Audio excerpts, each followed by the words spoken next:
Para saudara dan saudari yang Tuhan cintai, selamat pagi dan selamat bertemu lagi dalam renungan harian dari Paroki Santo Fransiskus Assisi APO, edisi hari Sabtu, tanggal 6 September 2025, dalam masa biasa yang ke-22. Mengawali hari yang baru ini, kita hendak mendengar dan merenungkan sabda Tuhan. Marilah sebelum kita mendengar dan merenungkan sabda Tuhan, kita berdoa. Dalam nama Bapa dan Putra dan Roh Kudus. Amin. Allah Bapa yang Maha Rahim, Engkau telah memperdamaikan kami melalui Yesus Kristus Putramu. Perbaharuilah kami terus-menerus dengan semangat pertobatan yang dijiwai oleh semangat kurban Putramu. Bersabdalah ya Tuhan, kami siap mendengarkan. Terpujilah Engkau Bapa, Putra dan Roh Kudus, kini dan sepanjang segala masa. Amin.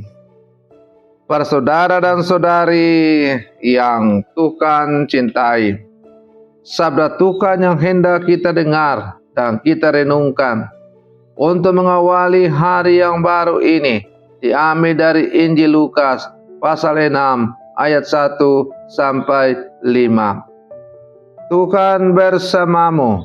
Inilah Injil suci menurut Lukas. Pada suatu hari Sabat, Yesus dan murid-muridnya berjalan di ladang gandum.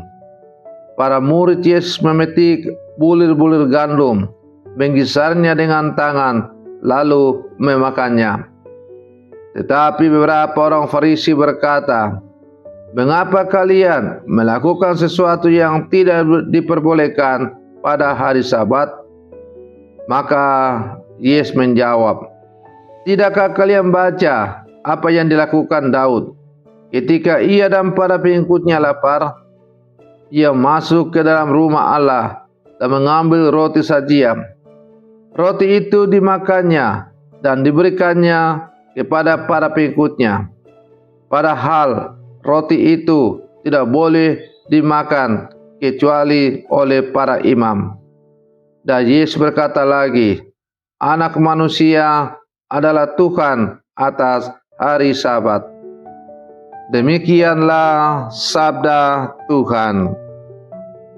Para saudara dan saudari yang Tuhan cintai, perbedaan penafsiran antara Yesus dengan orang Farisi mengenai hari Sabat berawal dari tindakan para murid yang memetik gandum pada hari Sabat, menggosok dan menggisarnya dengan tangan dan kemudian memakannya. Orang Farisi melihat apa yang dilakukan para murid Yesus sebagai pelanggaran atas hari Sabat yang mereka pahami dan hayati. Semangat hari Sabat ialah jangan melakukan suatu pekerjaan. Yesus memberikan 4 jawaban penting. Pertama, sama seperti yang dialami Daud, pelanggaran hari Sabat untuk kebutuhan fisik. Kedua, iman bekerja pada hari Sabat. Ketiga, Allah lebih memilih kasih setia daripada kurban.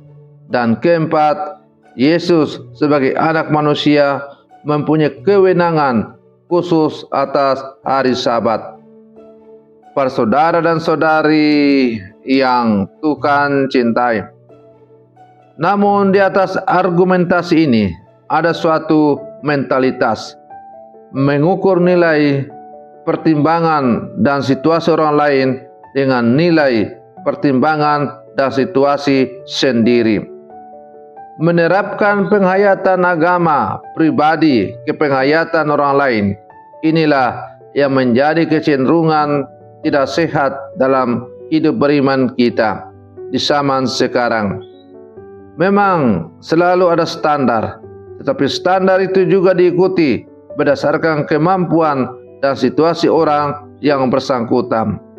Inilah yang disebut dengan memaksakan penghayatan agama pribadi kepada orang lain.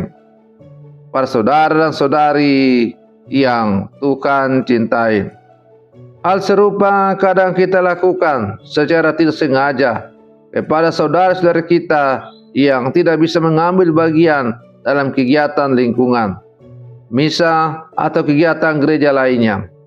Dengan segera kita mengatakan bahwa dia kurang beriman, tanpa kita tahu situasi dan kondisi yang sesungguhnya.